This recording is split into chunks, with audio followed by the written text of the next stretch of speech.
François Laguilloni. Je suis auteur-réalisateur de films d'animation. Ça fait presque 50 ans que je suis venu ici la première fois. Je crois que c'était en 62 ou 63. J'ai rencontré Paul Grimaud, qui m'a donné la possibilité immédiatement, avec un grand sourire, de réaliser une petite histoire que j'avais écrite. Il s'agissait de la demoiselle et le violoncelliste, qui a eu aussitôt le Grand Prix à Annecy. C'est pour ça que je me disais, bon ben d'un seul coup j'ai été confronté, j'ai vu plein de choses que je ne connaissais absolument pas, parce que je ne connaissais pas du tout l'animation.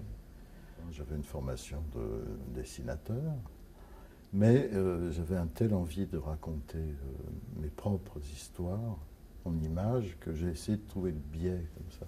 Donc des spectacles pour les enfants, marionnettes, ombres chinoises, etc. Et j'ai fait La Demoiselle en papier découpé, comme je le sentais, voilà, sans aucune formation. Trinka. Je connaissais les longs métrages de Trinka qui sont mystérieusement peu visibles aujourd'hui, je ne sais pas pourquoi. Et puis c'est tout. C'est tout.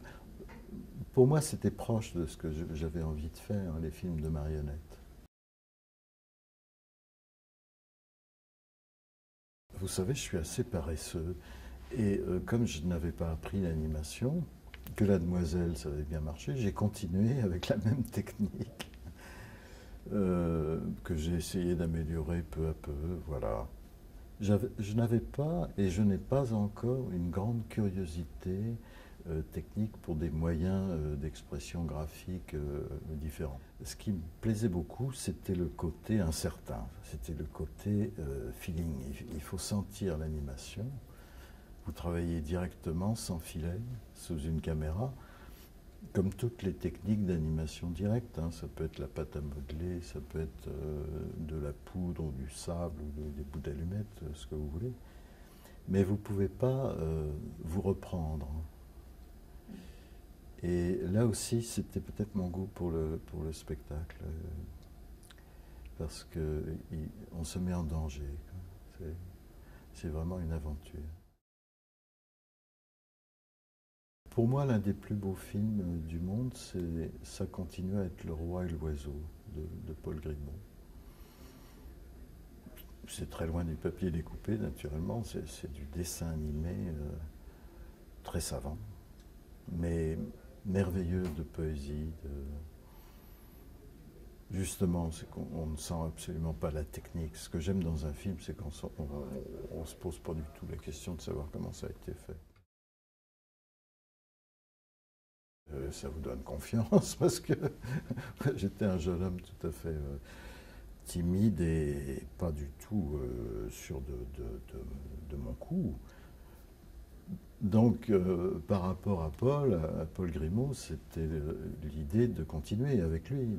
Donc je suis resté 10 ans avec Paul Grimaud et j'ai continué à faire d'autres films avec un petit peu dans le même état d'esprit.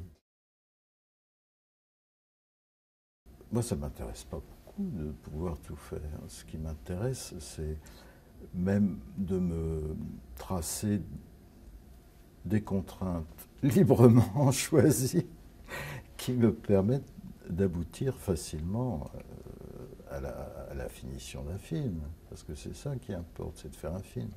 C'est pas de se faire plaisir, c'est faire un film, surtout dans le long métrage, maintenant que je pratique.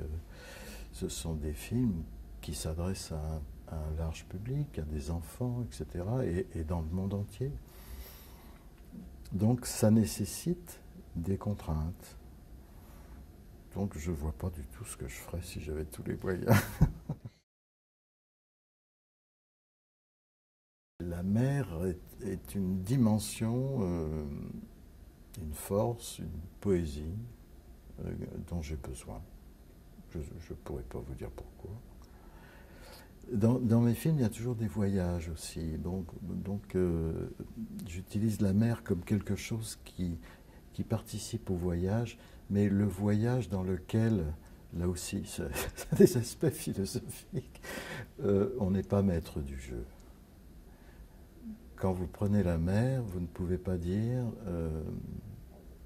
que vous arriverez à telle heure, à tel endroit, en suivant tel chemin. C'est pas possible. Et écrire une histoire, pour moi, c'est déjà ça. C'est de partir à l'aventure. Et il y a du souffle. Hein. Ça, on en a besoin du souffle. C'est la vie, c'est l'animation. Je souhaite à Annecy un très très bon anniversaire de tout mon cœur. Happy birthday to Annecy.